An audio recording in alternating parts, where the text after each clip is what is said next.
हमारे यहाँ नियम है कि जो बालक पढ़ता है गुरुकुल में रह करके, तो उसका अध्ययन जब पूरा हो जाता है तब उसका स्नान कराया जाता है कि अब विद्या पूरी हो गई, अब स्नान करके गुरु के घर का कपड़ा यहीं छोड़ के घर का कपड़ा पहन के जाएंगे।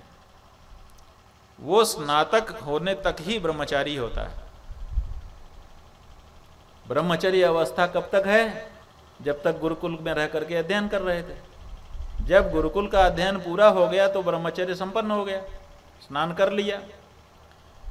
और शास्त्र कहता है अनाश्रमी न तिष्ठेत, अनाश्रमी एक दिन भी नहीं रहना चाहिए, किसी न किसी आश्रम में रहना चाहिए।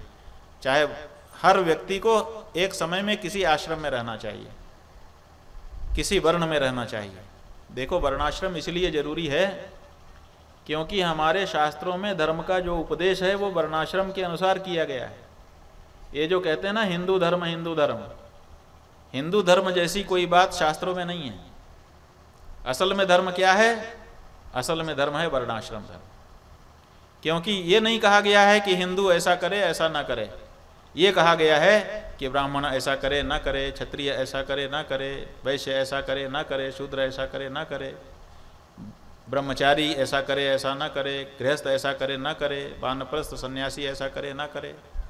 तो हमारे धर्म जो बताए गए हैं वो इस तरह से बताए गए हैं। इसका मतलब प्रत्येक व्यक्ति को हर समय किसी न किसी आश्रम में रहना पड़ेगा, किसी न किसी वर्ण में रहना पड़ेगा, तब उसको अपने धर्म का स्पष्ट ज्ञान होगा। जब हमको पता होगा कि हम अमुक वर्ण में हैं और अमुक आश्रम में हैं, मैं ब्राह्मण हूँ तो ब्राह्मण धर्म, क्षत्रिय हूँ तो क्षत्रिय धर्म, वैश्य हूँ या शूद्र हूँ तो वैश्य शूद्र धर्म, स्पष्ट हो गया। इसी तरह से हमको पता हो कि हम ब्रह्मचारी हैं कि गृहस्थ हैं कि वानप्रस्थ हैं कि सन्यासी हैं, तो जो हैं वही धर्म हमारे लिए आ जाएगा। तो असल में हमको पता होना चाहिए कि हम कौन हैं, जो हैं उसी का धर्म बताया गया है। तो वर्ण धर्म बताया गया है, आश्रम धर्म बताया गया है, हम पुरुष हैं कि स्त्री हैं, स्त्री धर्म बताया गया है, हम पिता हैं, पत्नी हैं, भ्राता हैं, मित्र हैं, हम जो हैं वही धर्म बताया गया है। तो हमको पता होना चाहिए कि हम क्या क्या हैं, जो हैं उसी अनुसार का धर्म शास्त्र में बताया गया है। उसको अगर जान जाएंगे तो हम धर्म का पालन कर पाएंगे। अब हमें पता ही नहीं है कि हम कौन से वर्ण में हैं, कौन से आश्रम में हैं, तो कैसे हम धर्म का निर्धारण करेंगे? हिंदू धर्म जैसी तो कोई चीज़ है नहीं। तो ये पता होना जरूरी है। इसीलिए जैसे ही स्नान करेगा, अनाश्रमी रहेगा नहीं, दूसरे आश्रम में जाना है। इसका मतलब है कि जिस दिन उसका स्नान होगा गुरुकुल में, उसके दूसरे दिन पाणी ग्रहण हो जाना चाहिए, तभी तो ब्रह्मचर्य आश्रम समाप्त करके गृहस्थ आश्रम में प्रवेश करेगा। गृहस्थ आश्रम का मतलब क्या है? न गृहम गृहम इत्याहु गृहिणी गृहम उच्यते। घर को घर नहीं कहते हैं। आप कोई मकान बना लें, उसमें रहने लगें और कहें हम गृहस्थ हैं, ऐसा नहीं है। जैसे आपका मकान 4 दीवार है, एक दरवाजा है, एक छत है, वैसे ही तो यहाँ हमारा भी है। लेकिन आपका घर कहा जाता है, हमारा वाला घर नहीं कहा जाता। ऐसे ही सीढ़ियाँ, ऐसे ही फर्श है, सब कुछ वैसे ही है।